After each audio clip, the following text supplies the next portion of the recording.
खबरदार Maharashtra news.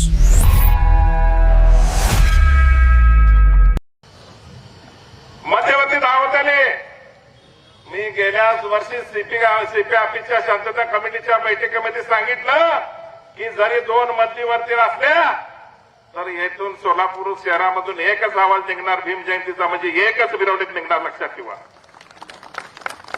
Doctor Babasaheb आंबेडकरांच्या विचाराचे आम्ही पायीक असणारे कार्यकर्ते आहोत।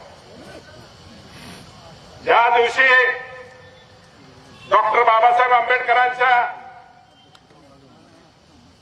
बद्दलचं या ठिकाणी कुठलंही वक्तव्य या ठिकाणी जगभरामध्ये होईल, त्याचे पडसाद कुठं उमटतात तर ते सोलापूर शहरामध्ये उमटणारा ही क्रांतिकारी सोलापूर आहे। म्हणून सोलापूर शहरामध्ये मी आपल्या या मिटिंगच्या माध्यमातून ही जी बैठक बोलवलेली आहे, ही जी बैठक बोलवलेली आहे 19 तारखेलाच भीम जयंती निघणार ही गोष्ट सांगण्यासाठी आम्ही या ठिकाणी आलेलो, बरोबर आहे का?